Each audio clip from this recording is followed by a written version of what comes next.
Violência infantil. Rio Claro está entre cidades com maior número de atendimentos a crianças e adolescentes vítimas de algum tipo de agressão.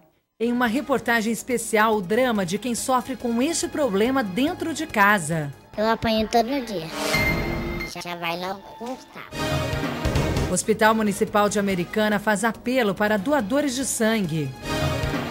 Eleições 2012, o sentimento de contribuição com o país de quem nem mesmo precisa mais votar e de quem vai às urnas pela primeira vez. Vaticano libera processo de beatificação de um rio-clarense.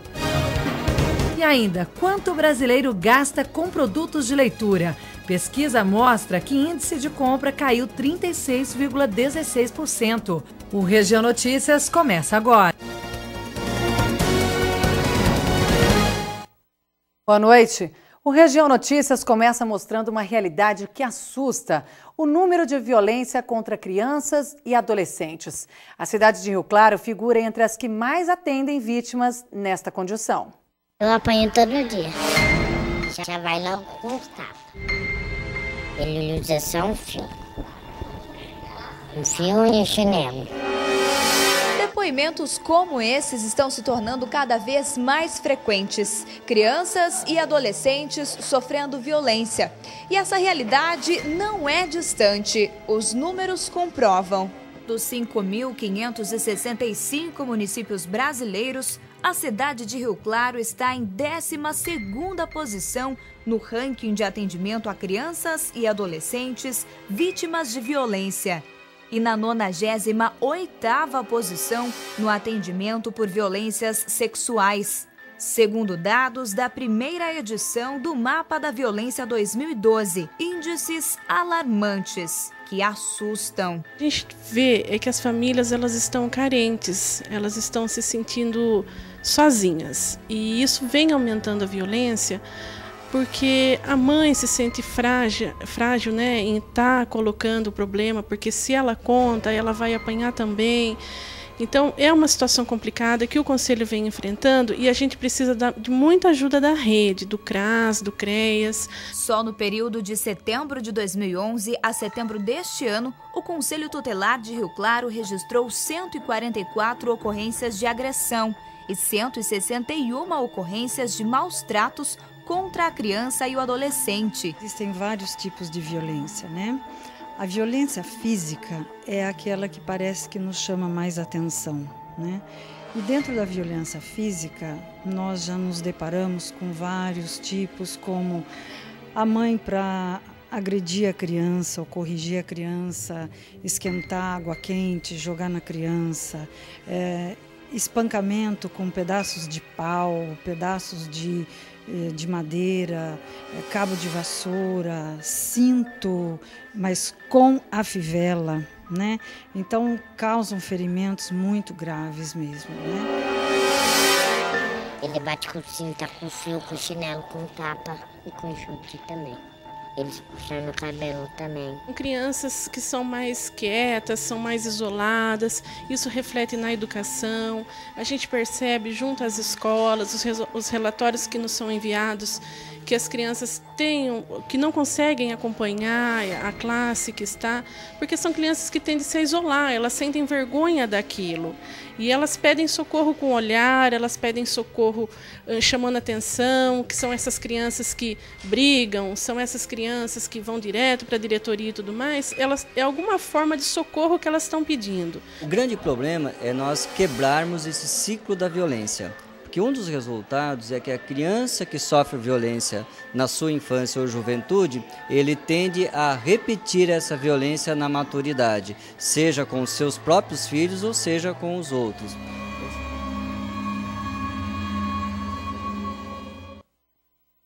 E amanhã, em mais uma reportagem, você vai ver como esta violência influencia no futuro das vítimas.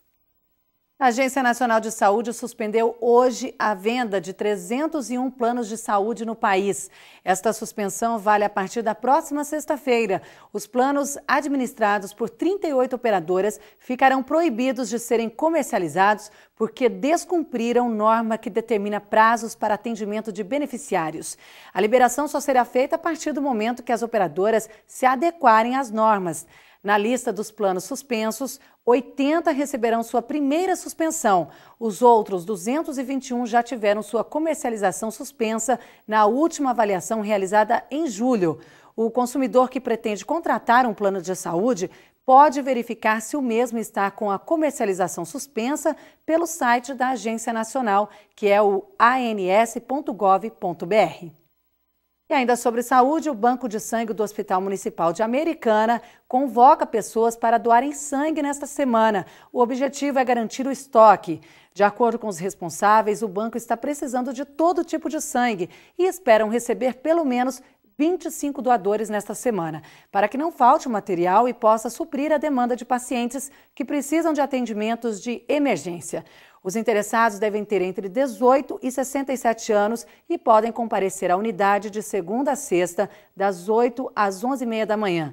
O hospital fica na rua Ana Almeida Pioli, no Jardim Nossa Senhora de Fátima. E a Justiça determinou na última semana que o prédio da Câmara Municipal de Cordeirópolis vai continuar interditado.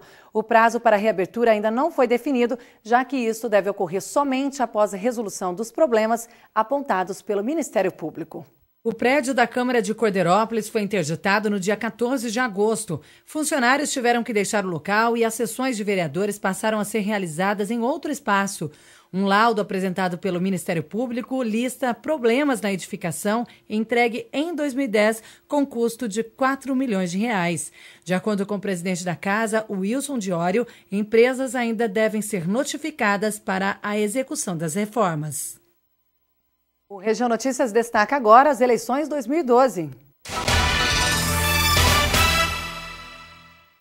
Desde hoje já está valendo. Nenhum eleitor pode ser preso ou detido, exceto quando houver flagrante, em razão de uma sentença criminal por crime inafiançável ou por desrespeito a salvo-conduto. Segundo o TSE, a regra faz parte do Código Eleitoral e deverá ser cumprida até 48 horas depois do encerramento da eleição. Esta medida existe para garantir o direito ao voto de todo cidadão. No próximo domingo, cerca de 140 milhões de eleitores devem ir às urnas para eleger prefeito e vereador. É importante saber como agir nesta reta final e no dia das eleições. Ana Cecília Pereira. Olha, é isso mesmo, as eleições acontecem no próximo domingo e é por isso que nós estamos aqui no cartório eleitoral para orientar o eleitor e saber o que é proibido e o que está liberado para o domingo, né, o dia das eleições. Alexandra, o que configura, né, o crime eleitoral, o que é proibido no domingo? Então, o eleitor, os candidatos, os partidos, eles não podem mais fazer propaganda eleitoral no dia da eleição. A única coisa que é permitida é que o eleitor, se quiser, ele pode manifestar a sua preferência por candidato ou partido isoladamente, né, e silenciosamente através de, no máximo, um adesivo, por exemplo, fixado na sua roupa. Essa é a única coisa, então, que fica liberada no domingo? Isso, só isso. E a propaganda eleitoral acontece até que dia e quando que está encerrado, né, esse período de campanha eleitoral? Algumas formas de propaganda até o sábado. Depois, até às 10 horas, né? Depois disso não é mais permitido. Alexandra, quem está fora, né, da cidade em que vota, como deve fazer para justificar o voto? No dia da eleição mesmo, ele deve procurar um posto específico de justificativas ou um local de votação, preencher um formulário específico e apresentar numa sessão. Para a gente informar o eleitor, como é que está a situação aqui no cartório? Está tudo em dia, tudo pronto, né, para domingo? Tudo andando, está tudo certo. Obrigada pelas informações, Alexandra. Só lembrando, então, que os cartórios, aliás, os colégios eleitorais funcionam das 8 horas da manhã até as 5 horas da tarde no domingo, tanto para a votação quanto para a justificativa do voto. Ana Cecília Pereira para o Região Notícias. Obrigada, Ana. E é importante ressaltar que a campanha política em rádio e TV termina nesta quinta-feira. A partir deste dia também é proibida a realização de comícios. Já o uso de carros de som é permitido até sexta-feira. No dia de votação, o eleitor deve comparecer à zona eleitoral com título de eleitor. Na cabine é proibido o uso de celular, máquinas fotográficas e filmadoras. Quem chegar às sessões eleitorais após as 17 horas de domingo não poderá votar. E para muitas pessoas, ir às urnas é visto apenas como uma obrigação. Mas nesta reportagem você vai ver a importância deste ato para quem já é dispensado de votar e mesmo assim faz questão de contribuir com o país. E ainda para quem exerce este papel pela primeira vez. Para cumprir o papel de cidadão com a política da cidade, idosos com mais de 70 anos que não são mais obrigados a votar, continuam indo até as urnas. Antônio Carlos e Ione seguem firmes nesse compromisso com o voto. É um dever de todo cidadão, né? Enquanto você tiver condição de votar, de escolher um candidato, é uma obrigação até. Não é porque ele passou de 70 anos que ele deixou de ser uma pessoa que não pensa em política. Porque nós somos um ser político. E, como um ser político, nós devemos participar ativamente de toda a trajetória da vida da cidade. Então, eu vejo que é muito importante. E eu gostaria de que todos esses que têm mais de 70 anos comparecessem. Lógico, existem aqueles que estão doentes, aqueles que estão impossibilitados. Mas se você está numa condição muito boa para votar, vá e vote. Com muitos anos de eleições, Dr. Gregato comenta os avanços em Rio Claro. Eu vejo que nós crescemos muito em política. Foram novos partidos surgindo, novas pessoas mostrando o seu perfil político. Então, a gente percebe que houve uma mudança muito grande.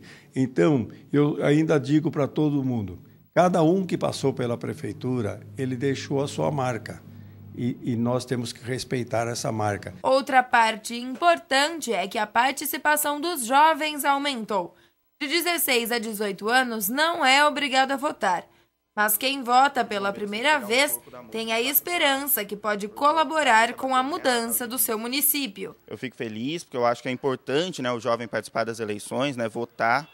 E eu acho que o jovem está cada vez mais participativo na vida política, é isso que me deixa animado, que nós jovens temos como fazer isso, a gente está buscando aquilo que a gente acredita ser melhor mesmo, não está simplesmente votando por votar. A gente tira o título de eleitor com 18 anos e é com esse pensamento. Votar em algo que vai trazer melhorias para a cidade, não só Rio Claro, como qualquer outra, e a gente busca o nosso bem e o bem da população como um todo. Confira agora os compromissos dos candidatos a prefeito de Rio Claro para amanhã. Candidato do Altimari da coligação Frente Progressista, nesta quarta-feira, às 7 horas da manhã, faz campanha em porta de fábrica.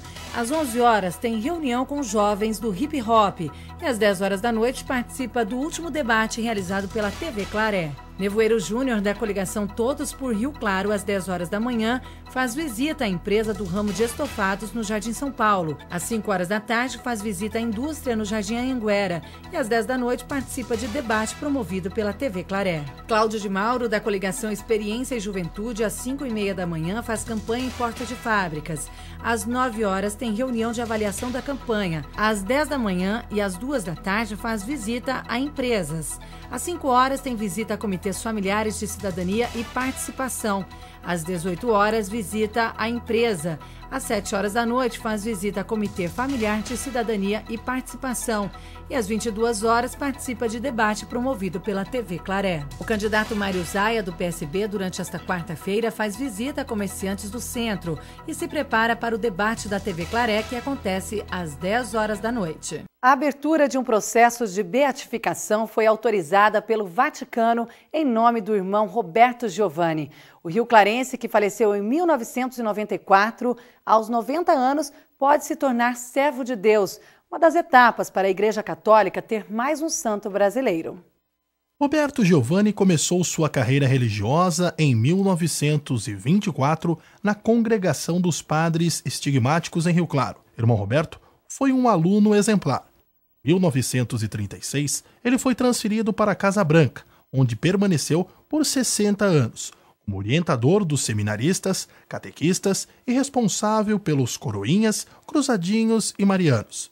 Entre fiéis, amigos e familiares, irmão Roberto se destacava pela humildade, solidariedade e preocupação com o próximo. Ele transmitia Deus para a gente de uma forma impressionante. A gente não tinha como a gente não gostar de estar conversando com ele e aprendendo muito, muito com ele. As sobrinhas de Roberto lembram que desde criança ele já transmitia paz e bondade. E com isso, todos o chamavam de Anjinho. E a gente tinha aquela impressão bonita dele. e sempre ouvindo falar. O irmão Roberto é um santinho. Luciana lembra das cartas que o irmão Roberto enviava para ela e toda a família. Mesmo estando longe, ele fazia questão de participar de todos os momentos de sua família. Porque elas vinham acompanhadas, às vezes, de orações, às vezes era um artigo que ele tinha lido, ele transcrevia, ou orações que ele transcrevia, ou eram as palavras, já orações com as palavras deles. Então, isso era muito esperado. A primeira parte do processo de beatificação do irmão Roberto vai ser encerrada nesta terça-feira em Casa Branca. 4 relatórios vão ser assinados e enviados até Roma.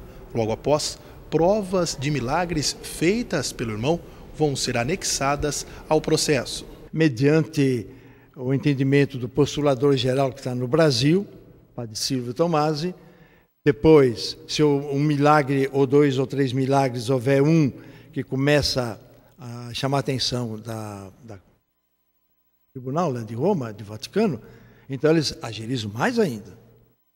Não é só o processo em si com testemunhas, mas essa parte do milagre vai ter muita força para agilizar. Para os familiares, a homenagem emociona. E todos têm certeza que se o irmão Roberto estivesse vivo, não faria questão de nada disso. Se estivesse presente, ele diria que não precisava nada disso, mas para nós, para todos que o conheceram, sim, é nada mais justo. Para nós, por exemplo, a gente fica com essa sensação, será que a gente até merece essa honra, essa graça para a família? Por ele, com certeza é muito merecido. E agora a gente fala de literatura. Você tem o hábito de ler quantos livros por ano? Ou melhor, você tem o hábito de leitura? Uma pesquisa feita pelo IBGE aponta que, apesar do poder de compra dos brasileiros, poucos investem em produtos deste segmento. Se o senhor ganhasse hoje R$ 128 para gastar com lazer, o que o senhor faria? Muita coisa, né? Um tempinho desse eu iria gastar numa pousada em Tirapina, que é aqui perto, ou iria para uma balada. R$ 128.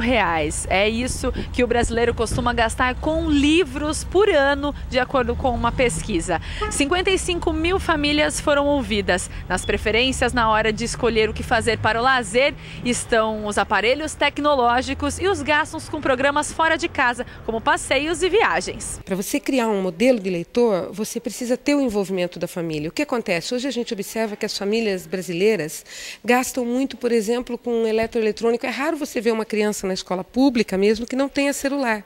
E, no entanto, o que acontece? Se você perguntar, essas mesmas famílias não assinam jornais, não assinam revistas, não compram livros e raramente vão às bibliotecas. Seu Benevino tem costume de ler? Gostava de ler? Não, nunca gostei de ler, nunca. Sou ruim na leitura. Não sei, não gosto de leitura. Não.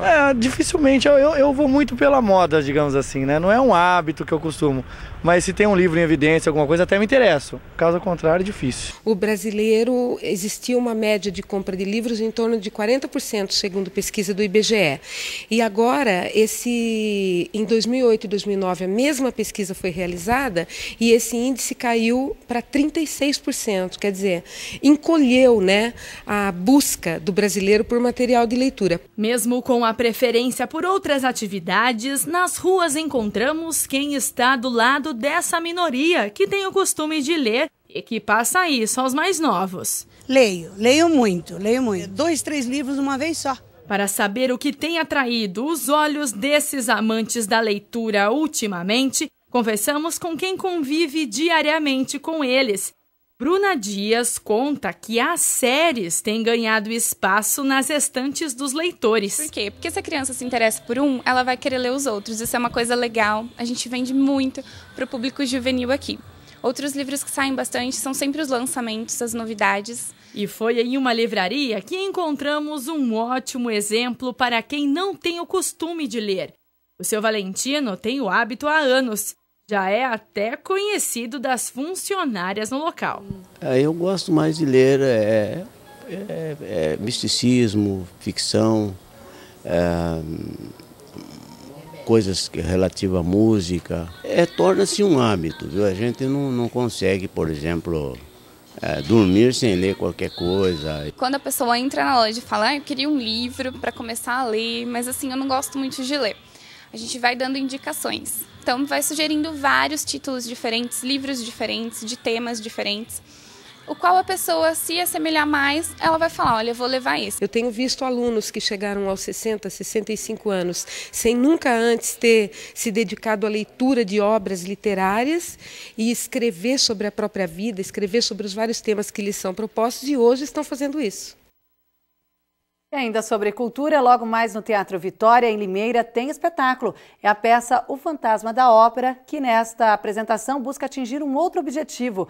A adaptação livre do tema busca evidenciar o preconceito que ainda existe na sociedade, trabalhando as diferenças de cada indivíduo, como deficiência física, intelectual e pessoas com síndrome de Down. A apresentação acontece daqui a pouco, com entrada franca. Ainda dá tempo de comparecer. Outras notícias você encontra em nosso portal na internet, tvclaré.com. Uma boa noite de terça-feira para você e até amanhã.